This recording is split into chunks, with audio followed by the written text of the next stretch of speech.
Bournemouth 2, Arsenal 0. I'm sure you guys are yes. this one. So let's just get this out of the way, man. Let's get it out of the way, man. Yes. What you guys saying? What you guys saying, man? I'm ready for you. Shock of the week. And then just get the spikes out. Oh man, go on, Freddie, go on.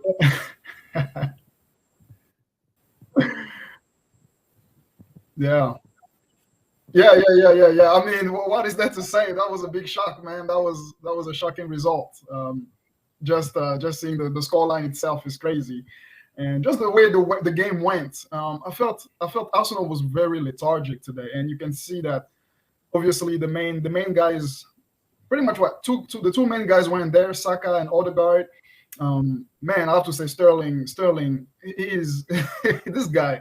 It's been 10 years. You make the same mistake. You play like a 18-year-old, sometimes crossing into no man's land, and just not showing his experience, you know. But yeah, we all know the sending off was the big event of the game. Saliba going off with that foul. I think it's fair, you know. It was a fair red card. It was last in line. There was danger in behind. So do you think do you think today? What's his name? Was it Tosin?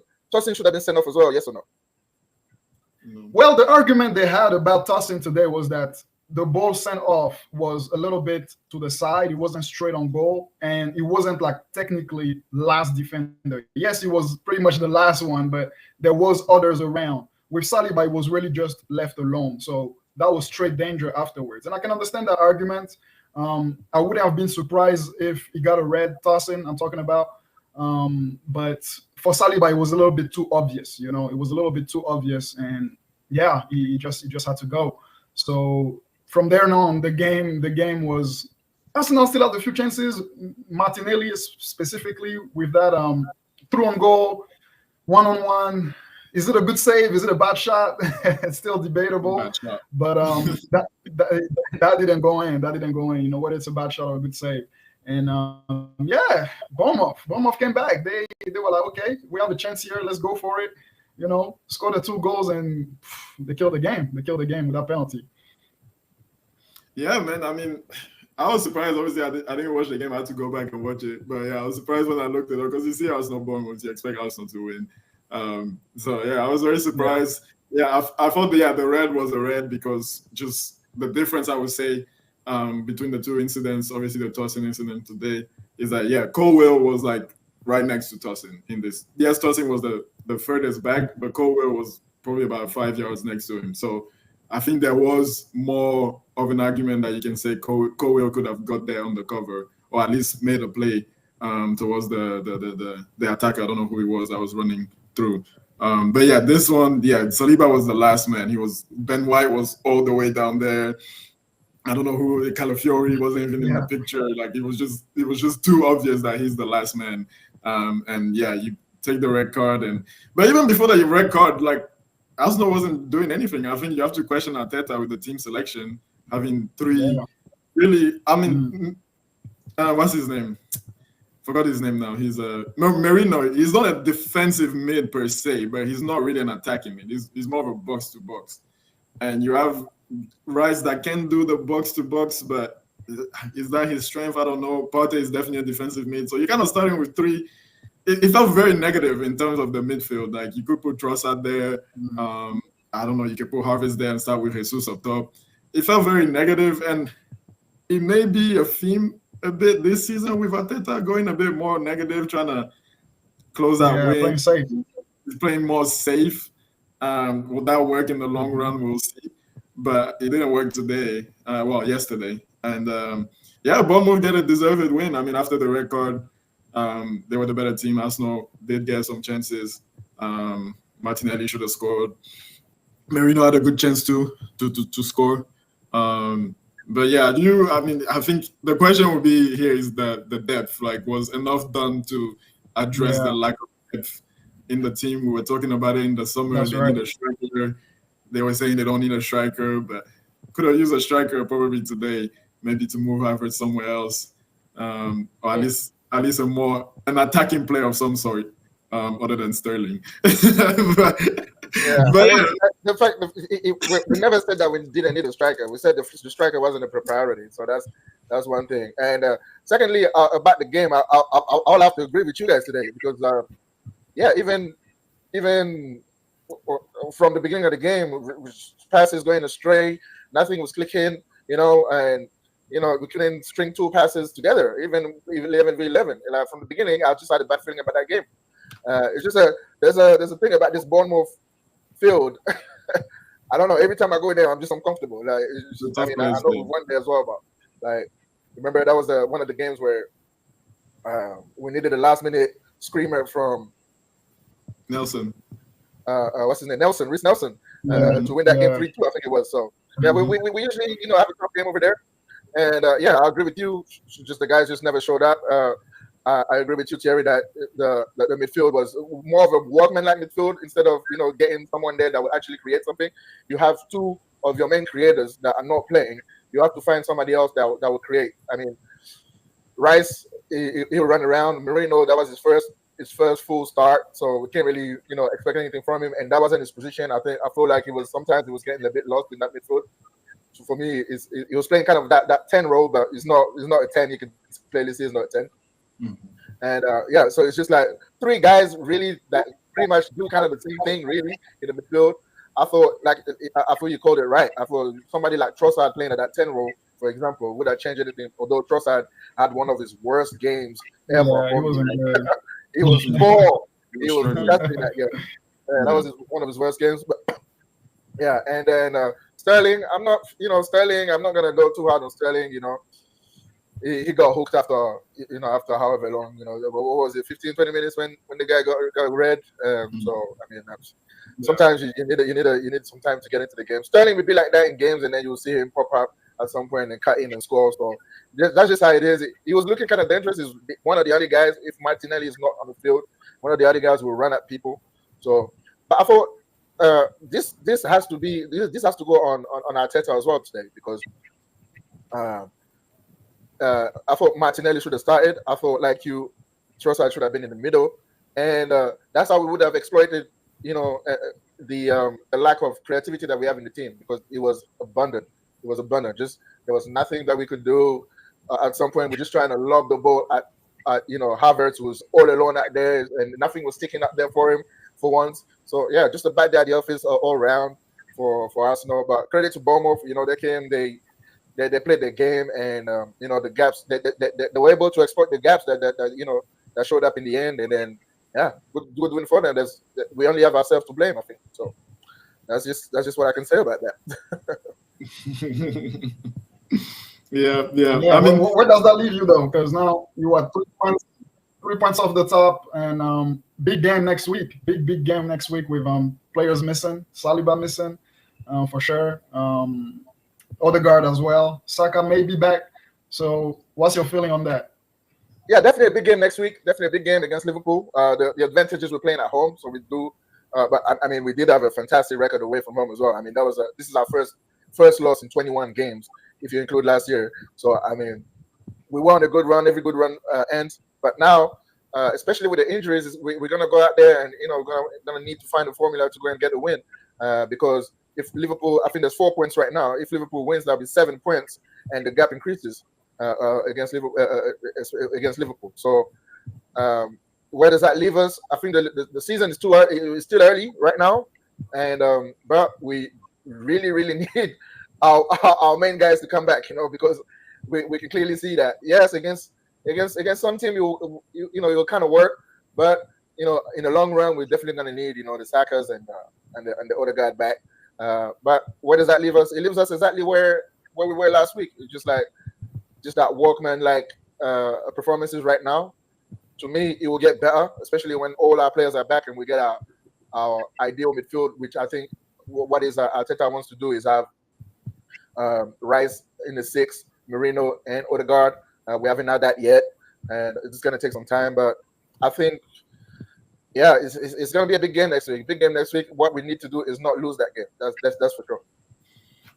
Yeah, definitely. Right. And I was just there can't be any excuses, right? There can't be any excuses. The players missing cannot be an excuse, right? I didn't use that as an excuse. I'm just saying this fact.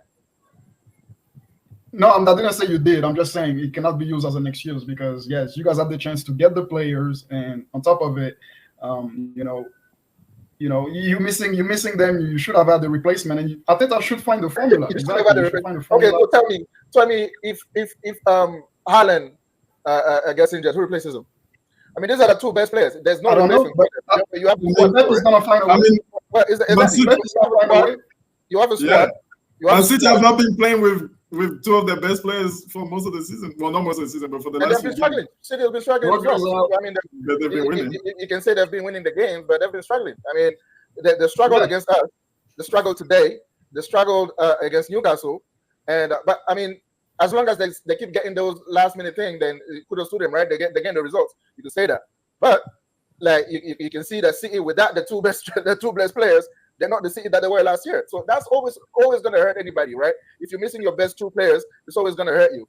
It's up to you now to find a way to win those games. And I didn't use the injuries as excuses, but it is a fact. You know, it's a fact that if your two best players are injured, it's obviously going to be a lot harder for you to get results. That's just a fact. I mean, you can't go around that. Is Arteta's approach going to be a problem? Because we see that, okay, yes, you've lost. I mean, today there was two, but it's been just Odegaard for the most part. Today Saka was missing. Obviously next week Saliba will be missing, which is another big one, but hopefully Saka will be back. But the approach of, we don't have Odegaard, so we're just going to kind of get a goal and be solid and rely on the defense and stuff like that. Because you don't see that from the other team. You don't see that from City. They're missing big players too. We talk about style of play and all that. We get killed for not having a style of play. But is that approach going to work? Just the negative, let's just get the win and move on, forget when you say negative, I mean, I'm not sure what you're talking about really, because listen, we played, were we negative against Leicester? Were we? No, but it's Leicester. I mean, like you played Tottenham. I mean, you played City, you were negative. You played Atalanta, you were negative. You played Atalanta, you were negative. Okay, that's 2 games out of 10. Okay, and then what else? I'm talking about the big games that you played. No, I think that the general. You played even Brighton as well.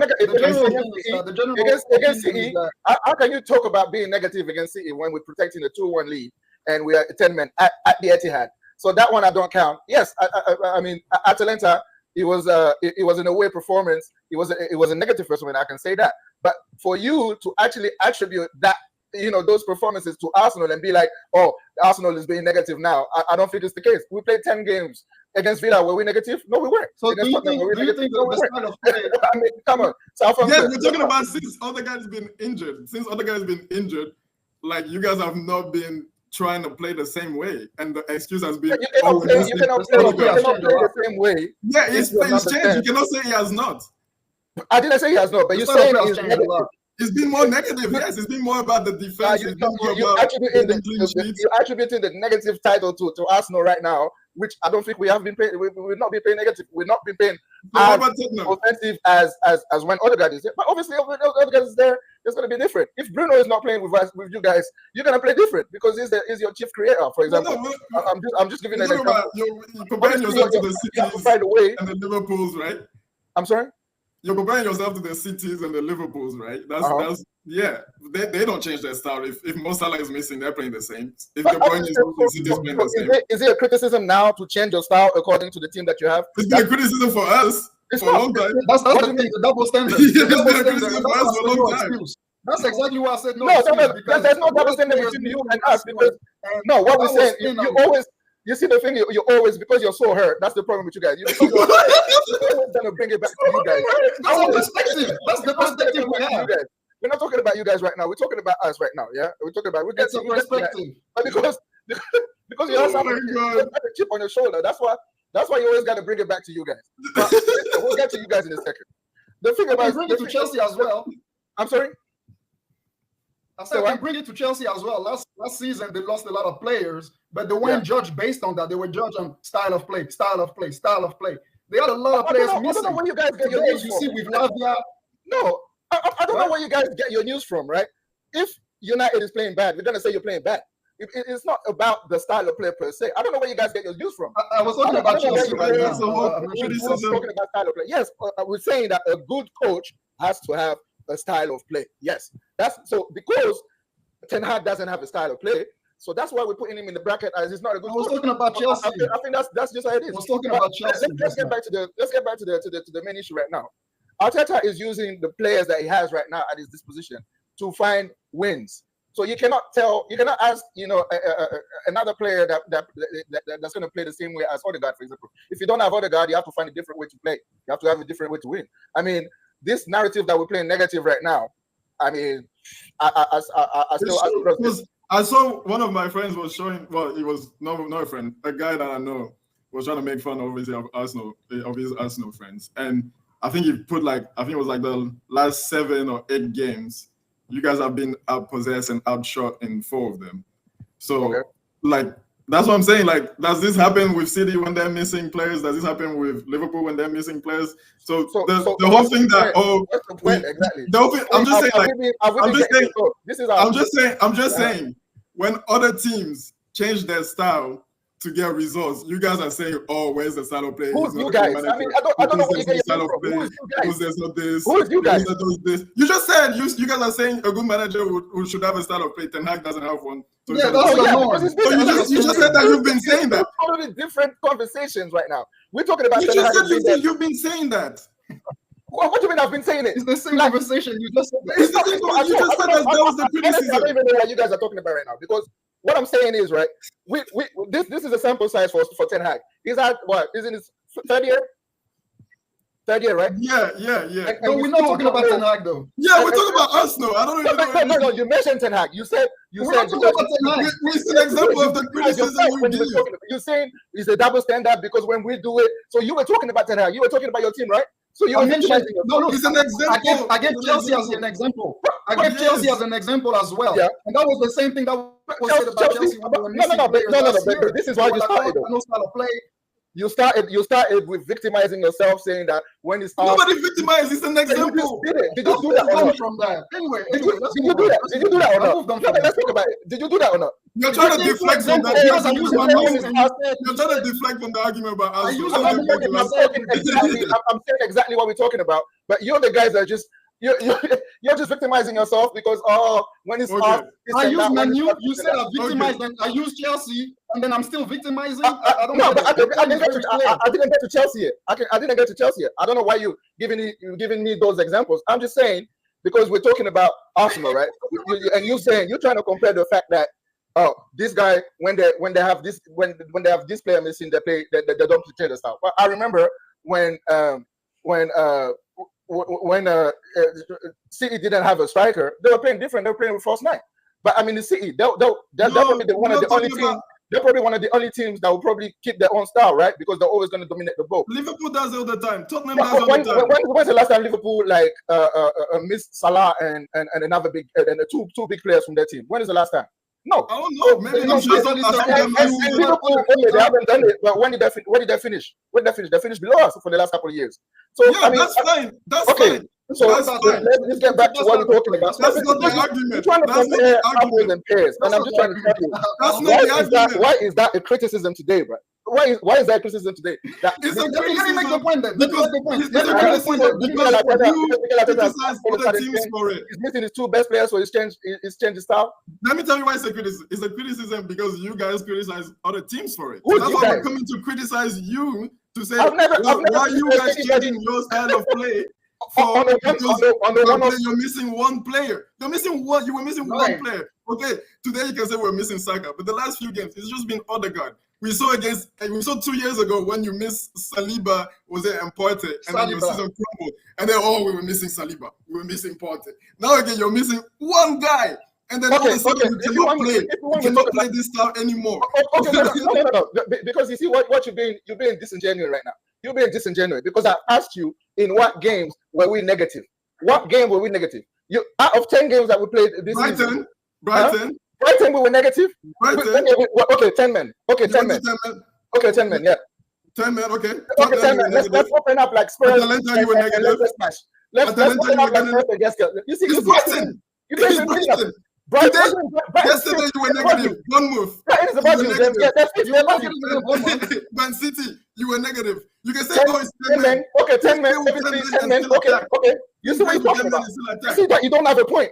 With two games, we were 10 men. You're not hearing. You're not trying to hear. You're not trying to hear. You're not trying to hear. You're not making sense. You're giving me 2 examples where we were down to 10 and you want us to open up and play free-flowing football. Okay.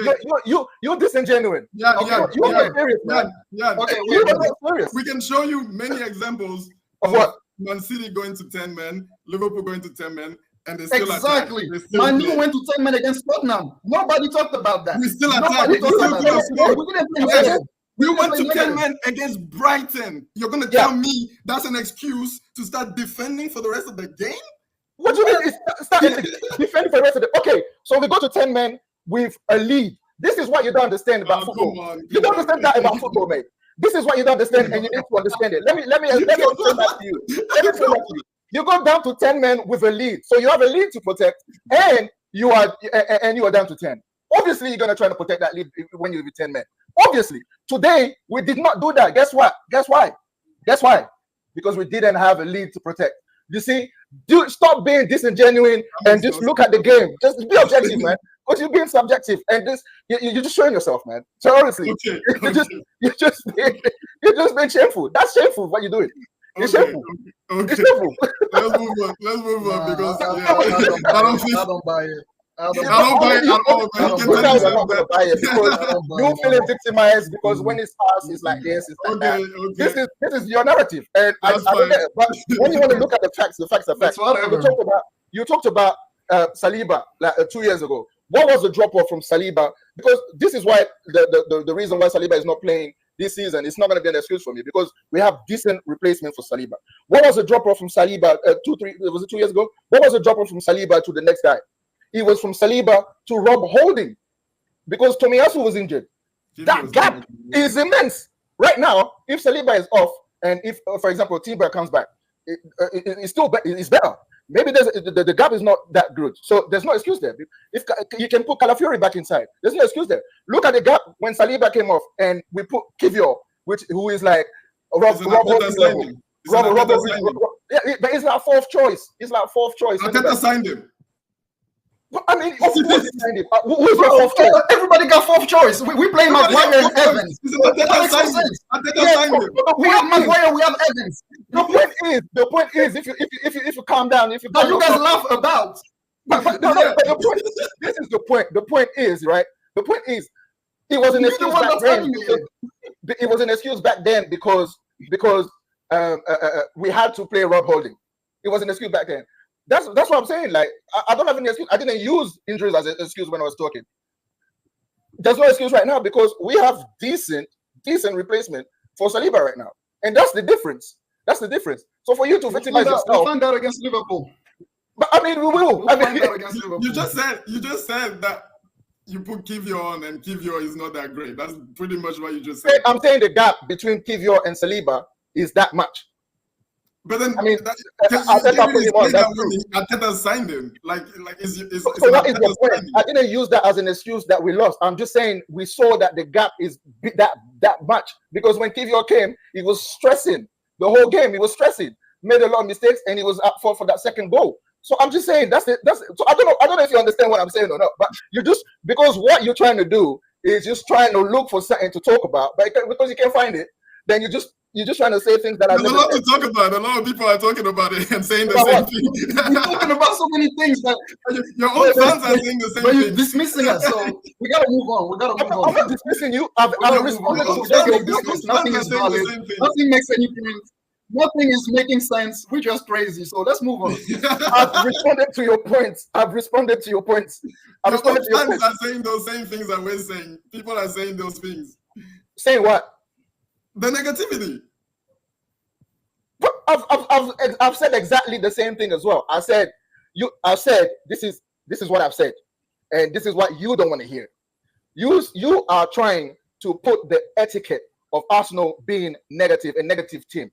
This is what I'm saying is wrong. I'm saying what is right is yes, we've played a more defensively than usual, because obviously we have two creators but today we have two creators that are not playing. So obviously we're going to play differently. That's what I said. I didn't say that we don't play a little bit negative or defensive, but you're trying to put the etiquette of Arsenal being a negative team, and that's what I was contesting.